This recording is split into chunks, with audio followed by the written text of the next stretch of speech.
Good evening and welcome to our coverage tonight. My name is Victor Muyakane, and on sign language, of course, is our very, very good friend. Sir, would you show me your sign, please? Oh, yes, just like this. Am I doing it right? Absolutely, absolutely. Thank you so much, Mr. Juma. Now, good people of Kenya and beyond, this is the Daily Report where we bring you what's happening across your world. But later on, we'll be shifting gears into the People's Court. And tonight, the matter on trial is none other than the 2027 elections, specifically the IEBC. Are they the custodians of the dreams and ambitions of Kenyans, the desire for free and fair elections? Or is this a shambles, a fiasco, a scandal in the making? Over to my right, you can see a vibrant collection of young people here who are plugged in, ready to share their insight and their views on what's happening across the country. Habari zenu? Mko tayari? Fantastic. We'll be right back with more, but first, here are the highlights.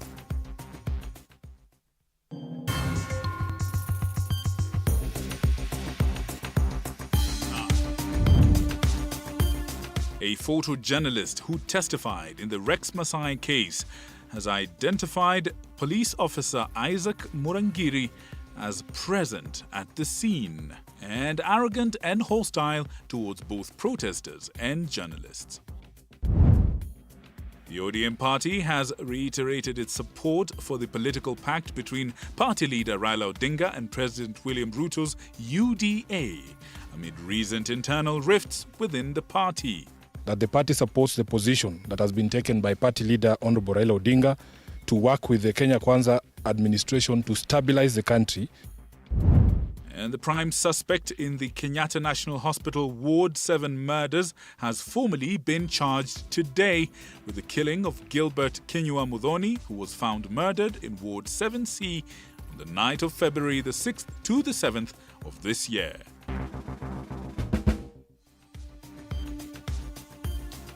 Now, here's how you can participate in this broadcast. The SMS line is on your screen right now, 22047.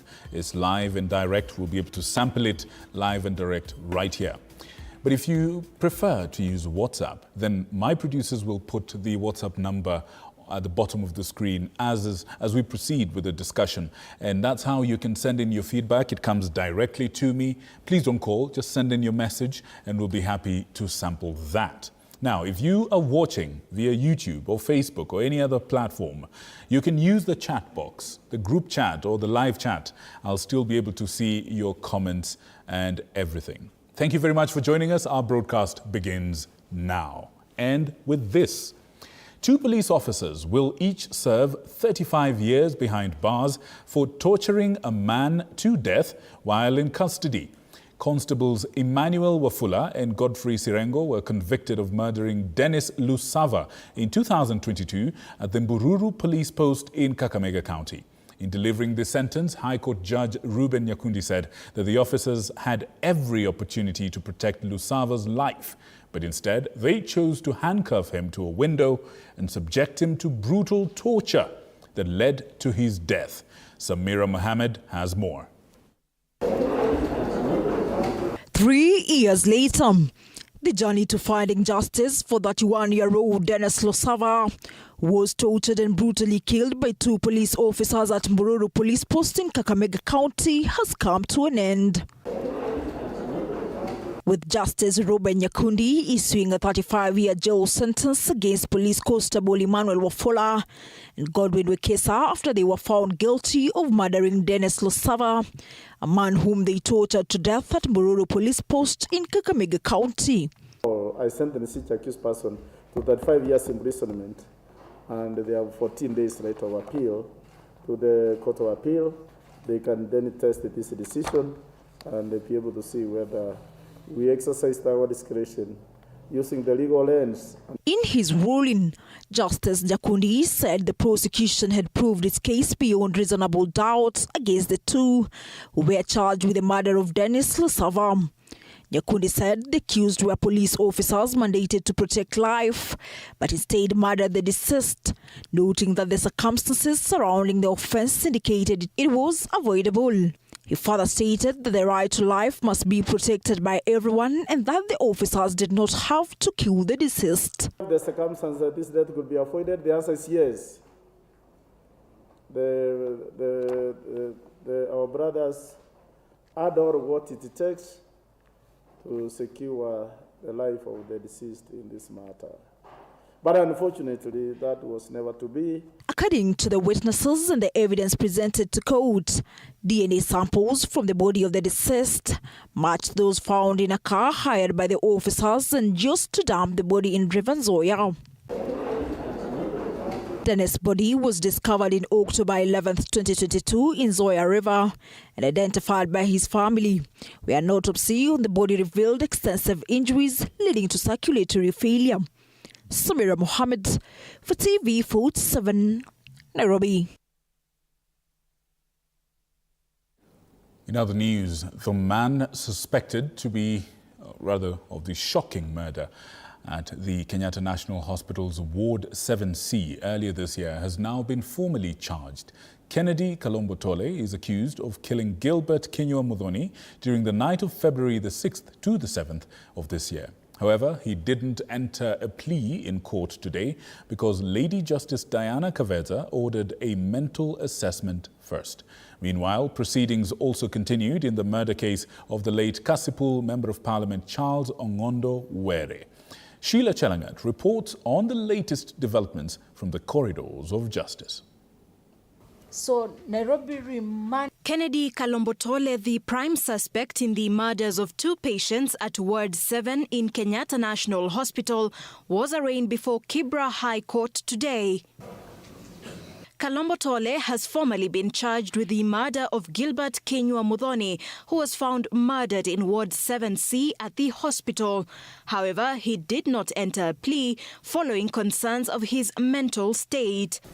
We'll be seeking directions or orders for mental assessment to be conducted. Have that mental assessment done to ascertain whether he can take plea. During the proceedings, Kalombotole remained unresponsive despite being engaged by Judge Kadveza. but he needs to be able to trust the court and speak to the court if he needs to be assisted. So you may have to guide. The officer is on record that he is okay and he spoke to the doctor, he speaks with them. Lady Justice Kadveza ordering that he be detained at Nairobi Remand Prison Clinic section in the meantime. He does assessments on Monday and Tuesday only, to be escorted to Mbagathi Hospital for mental assessment. Further, she directed that he receives special care due to his diabetic condition, including administration of injections under supervision. This matter will be mentioned on the 22nd of September.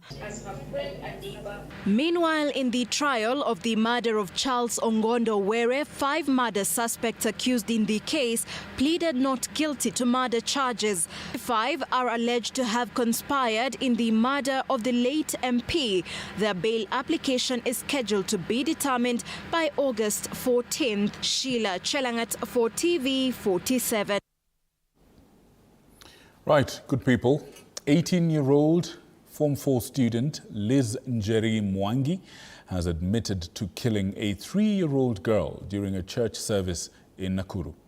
Elizabeth pleaded guilty to strangling little Margaret Wanjiru just a few meters away from PCEA Shalom Church in Changanyiko area on June the 22nd. After undergoing a mental evaluation, she accepted all the evidence presented against her. The court has set her sentencing date for September 16th of this year.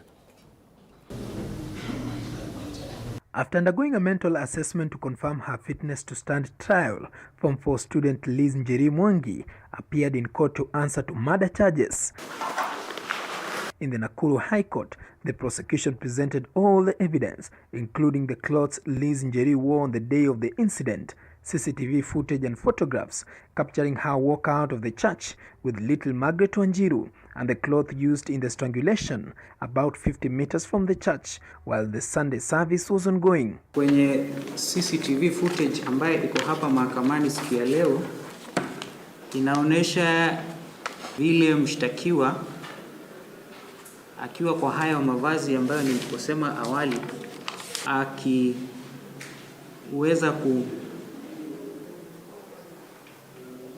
kushika yule marehemu na kuweza kumnyonga na hiki scarf na kumwacha hapo chini. Upon reading of the charges, Liz Njeri pleaded guilty without any hesitation. Na wakaweza kufanya uchunguzi na wakaweza kupata yale mavazi ambayo alikuwa amevalia siku hiyo ikionekana kwenye CCTV. Kuna ile jacket jekundu tungependa kuweka kama ushahidi. A post-mortem report presented in court also confirmed that Margaret Wanjiru died as a result of manual strangulation. Na kulingana na ripoti ya daktari Kulungu inasema kwamba marehemu alikufa kutokana na kunyongwa. Alikufa kutokana na kunyongwa kwa shingo. The prosecution has requested additional time to determine whether Liz Njeri has any prior criminal record before the court delivers its final sentence on September 16th. I find that she clearly pleads guilty to the offense. She agrees with the facts as narrated by the prosecutor, and I therefore record that she pleads guilty to the offense. Pleads guilty and she is convicted on her own plea of guilty. The court will determine the appropriate sentence, and we will have those submissions of counsel on sentence on the 16th of September if suitable through them. Now, grief and anger filled Waithaka in Kiambu County during the emotional burial of one-year-old Jian Wanjira. Her family says that she died while receiving treatment at Kenyatta National Hospital. They firmly believe that medical negligence is to blame. As loved ones laid the little girl to rest, questions linger over what really happened in that hospital room that day. Peter Onsare has that heartbreaking story. Inside the small white coffin lies a little angel now in eternal sleep. One-year-old Jian Wangari Wanjira, who passed away on the 20th of this month.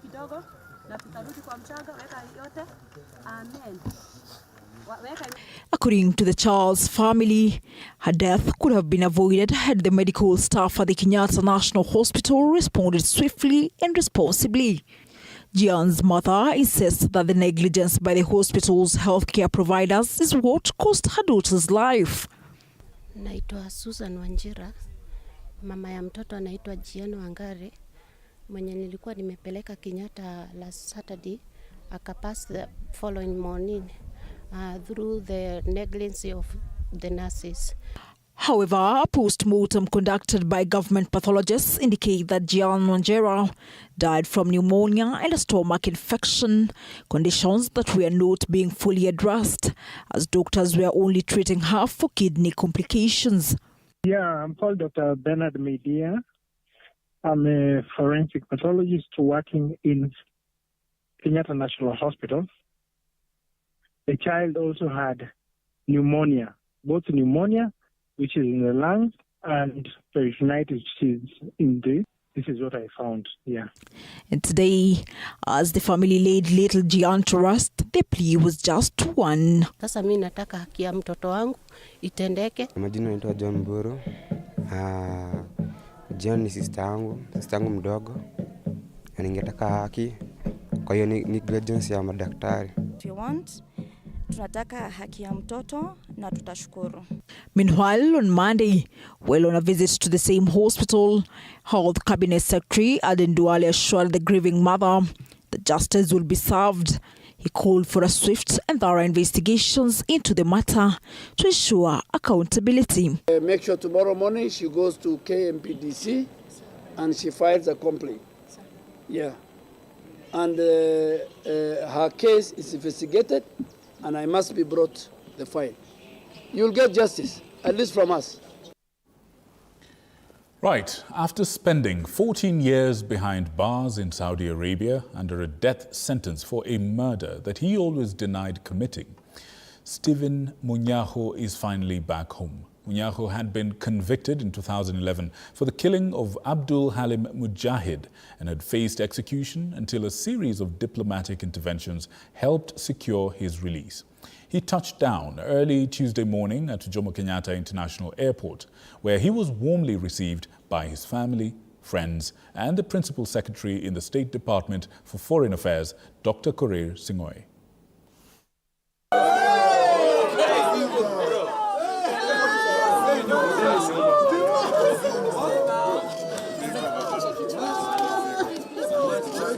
It was all jubilation with tears of joy and thanksgiving for the return of a son, a brother, father, friend, and a Kenyan.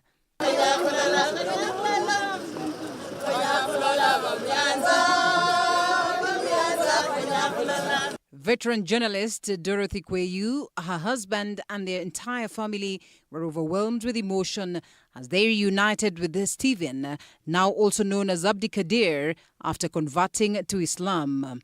My name's Stephen Bertrand Muyakane,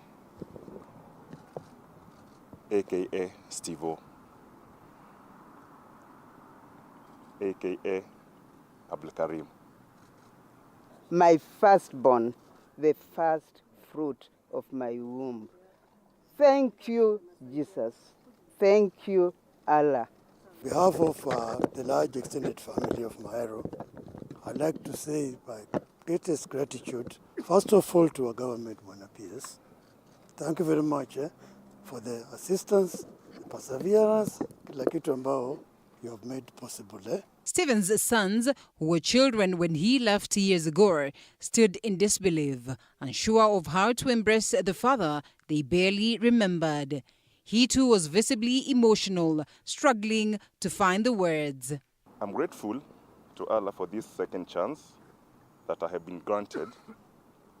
It's wonderful to be back home. I'm so saturated, and indeed, I need a rest. The return of Muyakane was occasioned by a long and intense diplomatic engagement between the governments of Kenya and Saudi Arabia. Present to receive him was PS Korir Sing'oei, who labelled Stephen's coming home as another diplomatic win for Kenya. The Kenyan government successfully intervened following Steve's death sentence in 2024, where President Ruto contacted Crown Prince Mohammed bin Salman Al Saud of Saudi Arabia to request a suspension of the execution and asked for a chance to facilitate diplomatic dialogue. The Republic of Kenya has stood firm to rescue her citizens. You know the story of Lydia Mbotela, the Kenya Airways staffer who was arrested in DRC and who last year we were able to secure her release. You know the story of Margaret Nduta, whose execution in Vietnam was imminent. But on account of the petitions by the government of the Republic of Kenya, that execution has been stayed. Earlier this year, the family received 129 million shillings through the Kenyan government and the Muslim World League, an international charitable organization that played a key role in brokering the dialogue. The amount was accepted as diya, blood money, by the deceased family, enabling Stephen to be released and perform Umrah, minor pilgrimage, before returning home. For TV47, I'm Linda Alela.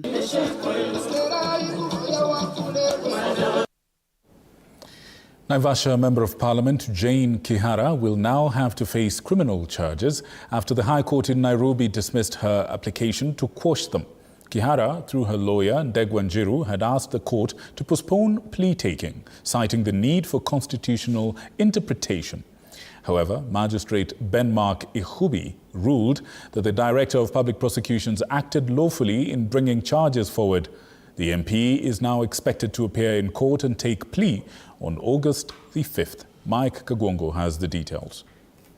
Naivasha Member of Parliament Jane Kihara on Tuesday afternoon was ordered by the High Court in Nairobi to respond to incitement charges that could potentially breach peace under Section 94(1) of the Penal Code.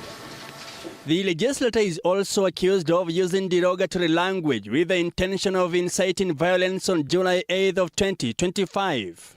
Magistrate Ben Makehobi ruled that the charge sheet met the constitutional threshold for initiating prosecution, stating that the MP understood the nature of the charges before the court and ordered Kihara to respond to them. So in Doniment, I find that the requirements of a properly drafted charge sheet has been surmounted by the state.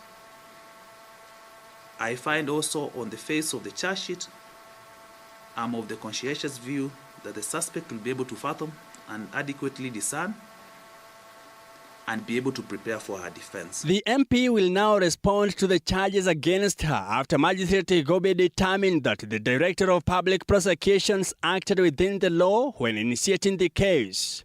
In a fresh plea to delay the plea taking, the accused, represented by lawyer Ndegu Wanjiru, argued that the constitutional interpretation is necessary before the case proceeds. However, the prosecution opposed the application, stating that nothing prevents the accused from pursuing a constitutional petition in the High Court, even after taking a plea. The prosecution further emphasized that freedom of expression does not extend to hate speech or incitement to violence. This freedom is not for members of parliament. This freedom is not for the members of the press. This freedom is not much for, it's for every citizen as guaranteed by Article 33. After being arrested in Naivasha on July 17th and transported to Nairobi, Kihara was released on bail of 50,000 shillings. Kwa sababu kusemekana ati amesema hivi Naivasha na yeye ni representative wa watu wa Naivasha, it beats all the logic. Lakini nataka kumweleza ama kumkumbusha Mheshimiwa Ruto wakati wa campaign alisema hata waifanya kama haya. Alikuwa anasema tuondoe ile serikali. Saizi wabunge wakiongea wanaanza kutishwa na makoti. Ukiangalia freedom hata movement saizi umeona vitu imekuwa ikihappen to our team, the DCP team. Kila mahali watu wakienda wanapigwa na tear gas. Tunaona hadi polisi anashika mawe. Not heard who I incited, because I remember when I said what I just heard now. The hearing of the plea taken against the MP has now been scheduled for August 5th this year. Mike Kagwango, TV47, Nairobi. Tonight, the Orange Democratic Movement has made a bold move by announcing its support for President William Ruto's Kenya Kwanza. This decision was made during a Central Committee meeting chaired by Raila Odinga, despite growing tension within the party after last week's fallout over the MOU with UDA. ODM says that it's committed to national stability and unity of purpose. A technical team will now be formed to oversee the implementation of the MOU and the NADCO report, even as cracks within the party continue to widen. After an acrimonious fallout last week that led to the emergence of two camps, ODM unity will be put to the test after Tuesday's meeting of the Central Committee, which resolved to work with President William Ruto for the sake of the country's stability. That the party supports the position that has been taken by party leader Honorable Raila Odinga to work with the Kenya Kwanza administration to stabilize the country and create an enabling environment for Kenyans to address their concerns through democratic and constitutional means.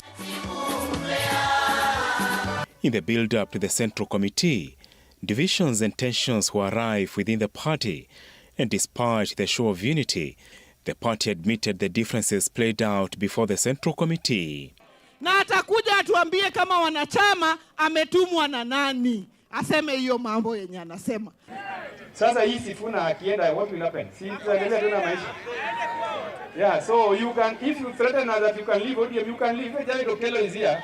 That while members arrived here with different viewpoints on many issues within the party and the country, the committee has succeeded in brokering an unbreakable unity of purpose. Critics say the recent fallout due to a statement made by Sifuna that the MOU between the party and ODM is dead may have caused damage to the future of the party. Whichever way, it's going to lose a plank. The plank to be lost could be the progressives, people like Caleb Amisi, Babu Owino, Edwin Sifuna, who are resonating with Kenyans. With contention on the MOU between ODM and UDA still rife, ODM and UDA, the 7 resolution agenda read, will form a technical committee to oversee the implementation of not just the MOU, but the NATCO report. ODM has also resolved to support the ongoing efforts to convene an intergenerational dialogue seen as a solution to youth unrest against the Ruto administration. Apul Kamau, TV47. Now, the National Police Service has been ordered to immediately hand over the police payroll and all human resource functions to the National Police Service Commission. Appearing before the National Assembly Public Accounts Committee, chaired by Tindi Mwale, Butere MP, the NPSC CEO Peter Lele revealed that the Commission has been unable to perform key constitutional duties due to a lack of access to the police payroll and other critical administrative documents. In response, the committee ordered the Inspector General Douglas Kanja to comply with the Constitution by handing over the payroll. They also directed CEO Lele to write back to confirm that the handover has taken place. Lawmakers condemned the continued withholding of the payroll by the National Police Service, insisting that constitutional mandates must be respected without delay. I have not been presented with the documents I asked. Service Commission, Dr. Kanja, to give the payroll to the CEO so that it's the CEO to transmit it to the auditor. It is not you. Yeah. After that, the auditor then can audit and come and bring it to this committee. That he has not accessed records. That's all we are looking for. And therefore, is not able to enable the Auditor General to review what he wanted to review. And what does this mean? What it means is that on oath, both Kanja and Banis are lying. That the Commission,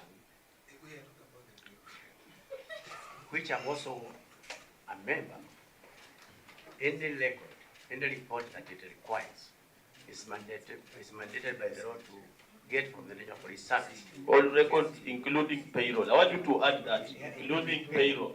Yes. We are open.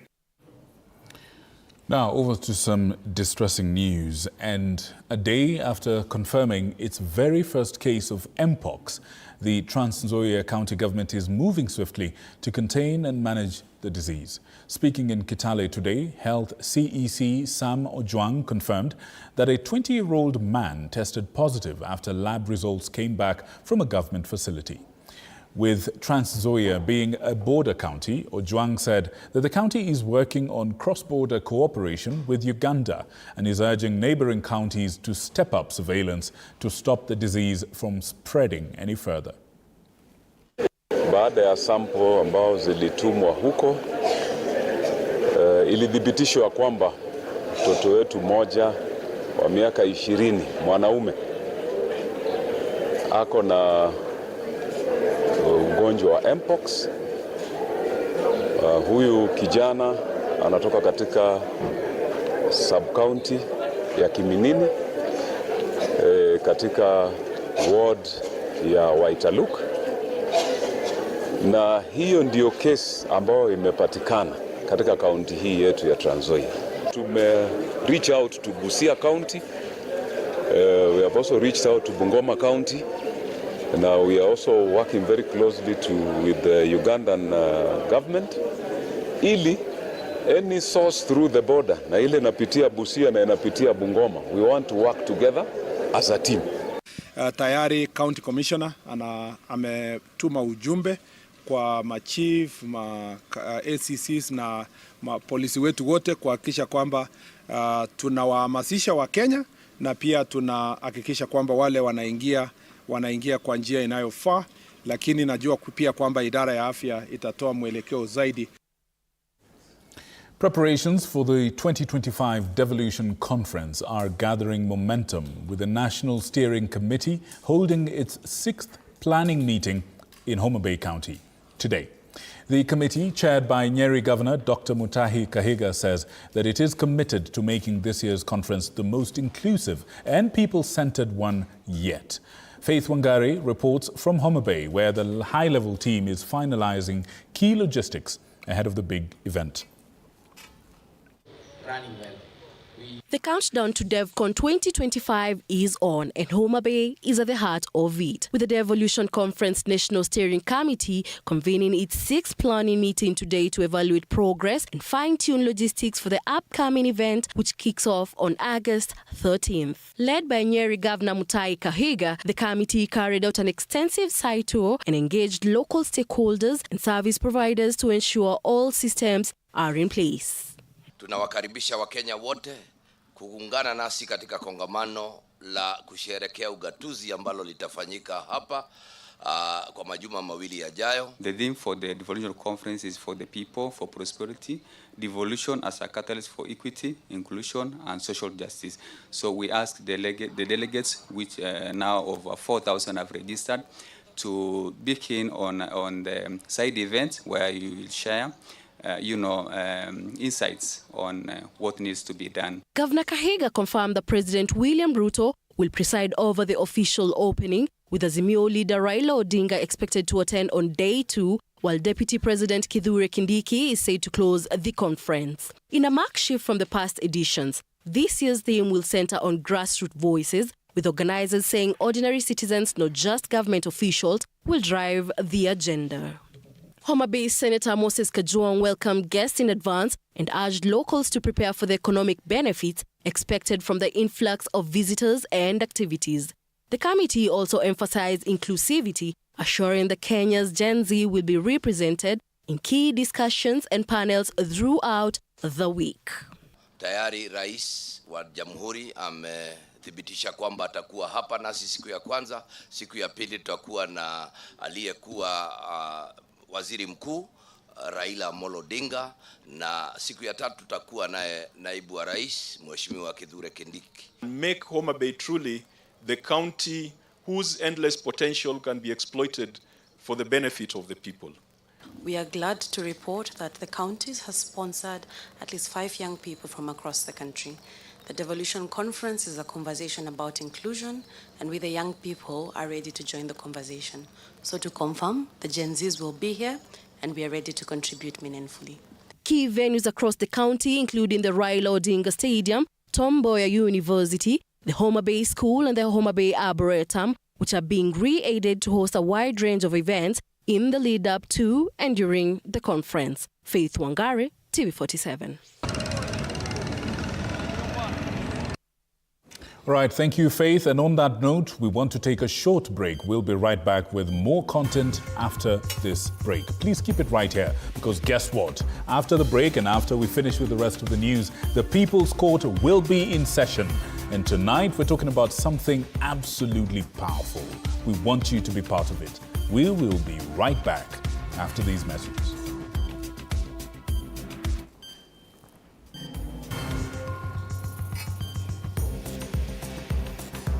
Also coming up after the break, the Cabinet has approved the reinstatement of the Kenya Pipeline Company into the privatization program, setting the stage for the partial sale of government shares.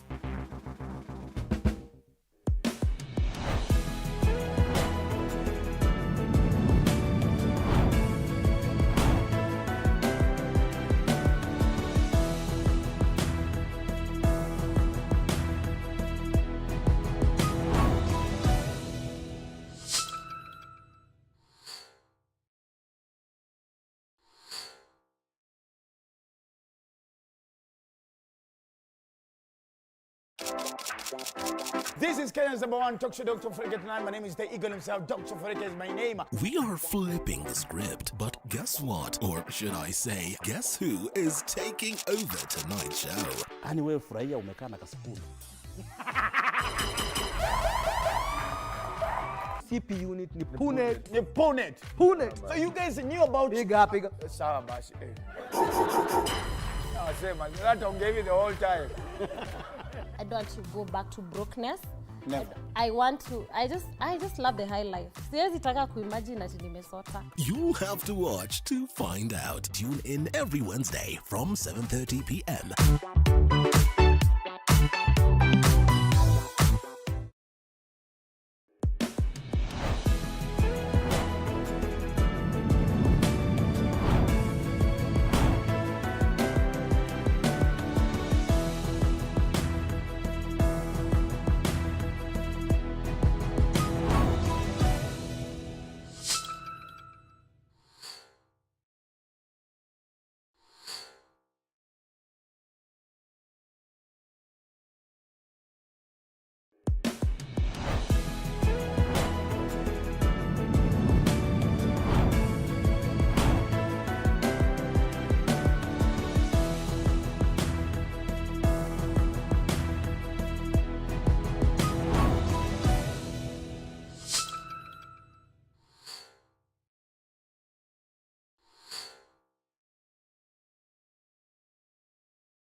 Success is not final.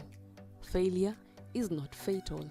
It is the courage to continue that counts. Winston Churchill. Enjoy uninterrupted live streaming of your favorite programs on TV47 and Radio 47 on the go with our new mobile-friendly website. Experience the future of broadcasting. Visit www.tv47.digital or scan this QR code and stream your way to endless news and entertainment. Welcome to the home of untold stories.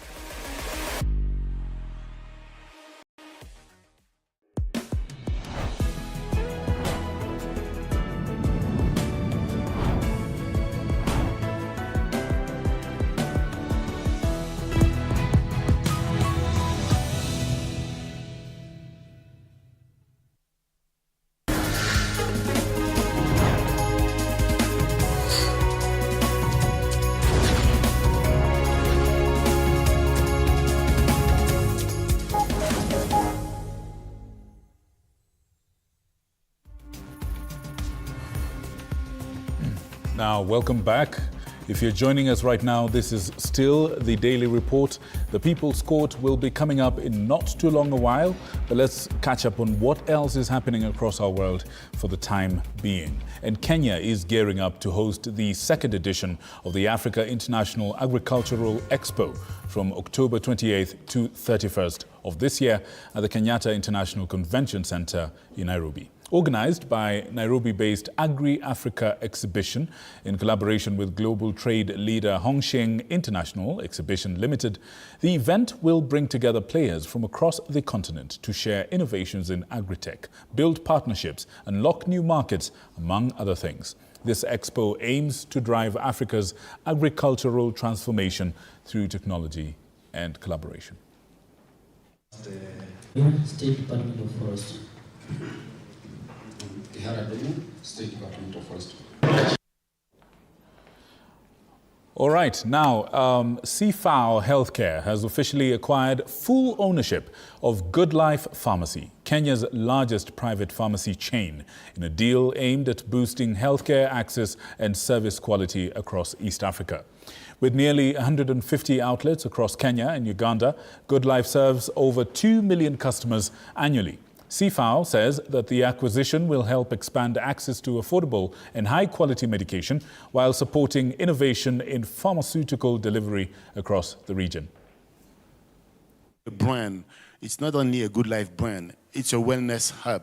It's somewhere where it is not a pharmacy as you used to go there. And I think that to put all these type of different type of services around the pharmacy brings something which is unique in Kenya and Uganda. We have a mission, and this mission is to secure the quality and the access of medicines for the population. And we do not have to forget that. This is the main point of our job. This is the main point of our mission. We've built more than, I believe, just a pharmacy. Our mission has been to try and build a wellness hub for all Kenyans. Come to Good Life. We'll check you out. We'll make sure you're healthy. And if you're not, we'll give you good advice on which doctor to see where to go for advice. We have partners in pathology in 20 stores, so you can get your blood test done straight at our stores immediately and get a result straight away. We've built a couple of clinics with Tibu, where we have doctors in-house, so you can go there straight away and see a doctor, or you can get a doctor online. Within 5 minutes, you've got a doctor online giving you advice. That's all at much, much lower cost than you'd ever get going to a hospital or going to a doctor. We guaranteed you that every single drug that you buy from Good Life, its supply chain is authenticated. We can confirm that it is indeed an authentic product. It is pure. It is what you're paying for. Kenya has unveiled an ambitious new vision for its industrial wood sector, which is aimed at boosting sustainable development in forestry while supporting economic growth. Speaking at the Nairobi launch, Forestry PS Gitonga Mugambi says that the sector's value is projected to grow from 5 billion today to 137 billion by 2050. This strategy is expected to generate around 85,000 new jobs while making forestry a major pillar of industrial and environmental transformation. These initiatives are key to both environmental restoration and inclusive economic growth, creating jobs and incomes along the forestry value chain, from seed collection, nurseries, and tree planting to wood processing and value addition. With the right support, forestry can become a viable and dignified source of income, positioning communities as active contributors to Kenya's green economy. Forestry is not merely a conversation. It's not merely a conservation agenda. It is a pathway to economic transformation, to climate action, and to showcasing Kenyan innovation and determination. Now, the Kenya Revenue Authority, KRA, has released a total of 86.5 billion shillings through its tax dispute resolution program. This comes after KRA took independent reviews of 3,594 cases as part of its broader tax dispute framework. Now, the authority utilizes their alternative dispute resolution mechanism as a method for resolving tax dispute. Let's take a look at this.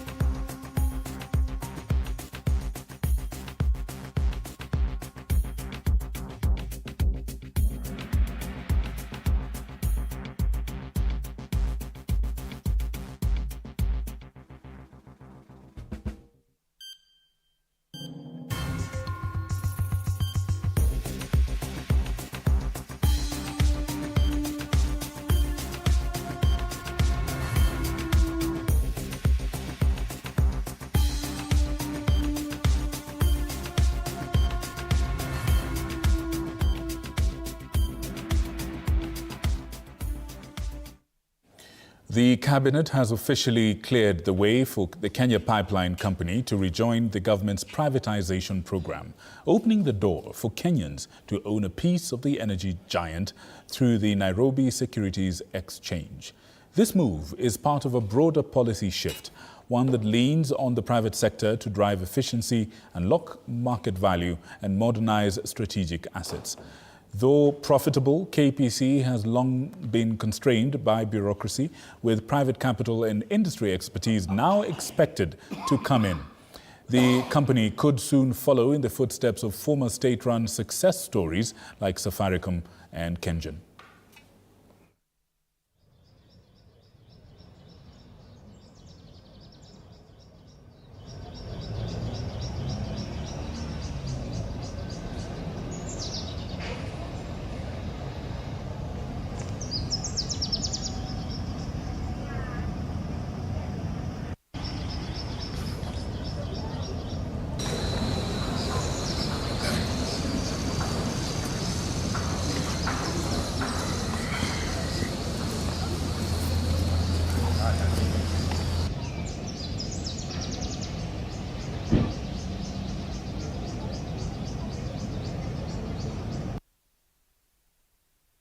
Good people, as we prepare to have the People's Court on, just before we shift to sports, I want to call upon you to take part in this conversation. The SMS line will be on your screen, as well as the WhatsApp number.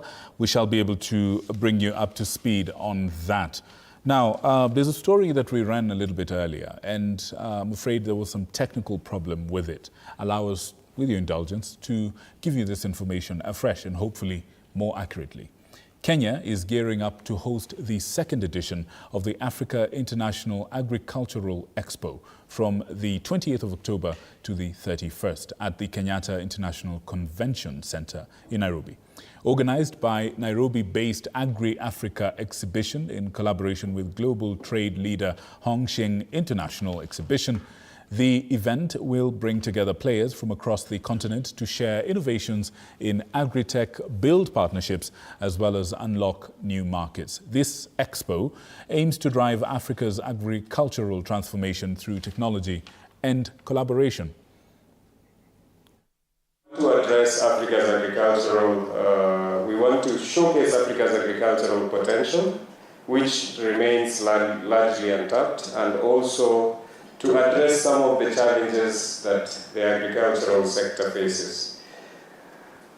I acknowledge that we have quite a number of organizations that have given us verifiable statistics that we can use to just demonstrate, that we can use to tell what is the potential that the African agriculture has. 60% of Africa's agriculture, 60% of the world uncultivated agricultural land is in Africa. Even in Kenya, when you look at the contribution of GDP from agriculture as 22.5%, it shows that there is great potential in this sector.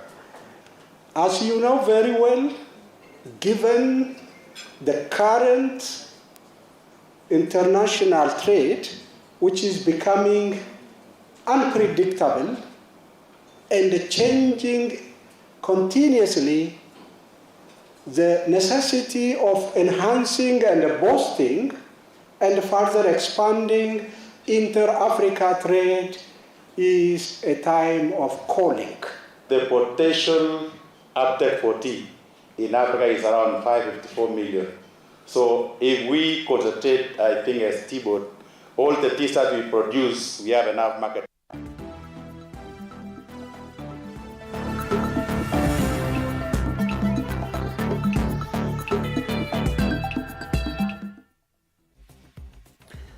Time now for some sports, and the day one of the National Secondary School Games in Kakamega came with fireworks as traditional football powerhouses sent a clear message. They mean business. From shock upsets to dominant performances, the pitch served up plenty of drama. Zuki Allen breaks down the key highlights from this thrilling opening day. High school football powerhouses Musingu Boys kicked off their campaign in emphatic fashion, thrashing Eastern Region champions Moi High Biruri 5-1 in front of a roaring home crowd at the Masinde Murilo complex.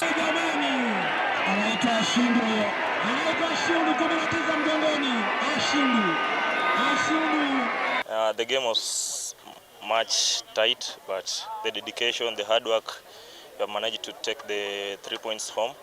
We are preparing to take this championship this year, as where we left from it last year. We are very set for the champion. It's just the beginning. I'm a part of 5 goals against 1. Any team in the nationals is a good side. So maona hata wao pia tumeconcede. It means we are not steady. Tumeanza on a low note, but I believe as the tournament progresses to peak. Dominant display by the hosts, nicknamed the Scorpions, lay down a farm maker as they now shift focus to their next assignment, an encounter with Northeastern champions Garissa High, who suffered a crushing 7-0 defeat in the opening game. Kesho tunacheza na timu ya Garissa from Northeastern. They have qualified, they are also champions there. So to expect a tight game. But ni a positive thing because tuko na 3 points. I expect kuanzia kesho tutaanza kupata momentum ya championship.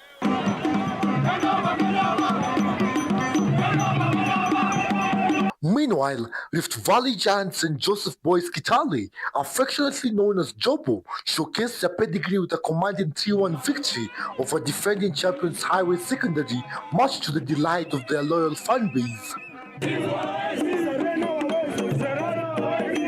We're going for the national title because last year our target was to go for to qualify for East Africa, but this year we've come with a different target, going for the title first, then everything else will fall into place. Mimi ndasema hii loss ni part of the match na tunafaa tuichukulie positive because tunalearn kwa mistakes zetu. So leo imekuwa bad day in office. So kesho tutakuja to rectify juu tumeona blunders zetu mali tumego wrong. So kesho we come back strong na hopefully God inshallah tutashinda. The tournament gathers even more momentum on day 2 with a thrilling lineup of fixtures. Kirangari High face wounded champions Highway Secondary. Jobo returned to action against coastal contenders Serani of Mombasa. A guy mixed lock-ons with Moi High Biruri, and hosts Musingu Boys resumed duty against Garissa High in what promises to be a heated showdown. Nyuma ya wana St. Joseph Jobo kama shabiki sugu, na natumai matarajio yangu itakuwa mazuri, maana mchezo ambao ametuonesha leo ni wa maana. Kwanza striker wao Austin Simio ameonesha wananchi kuwa hako si jina tu. Reporting from Kakamega County, my name is Alan Zuki for TV47 Sports.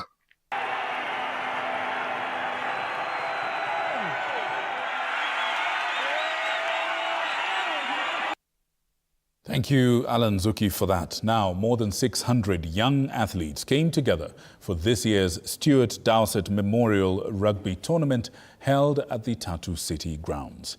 The annual event celebrates the legacy of the late Stuart Dowsett, a former president of Belgium-based BBRFC Celtic, who passionately promoted rugby as a force for youth empowerment and social unity. This tournament, which combines sport and life skills and education, has grown to impact more than 3,000 young people across the city. This year's edition featured matches in 4 age categories: under 11, under 13, under 15 and 18.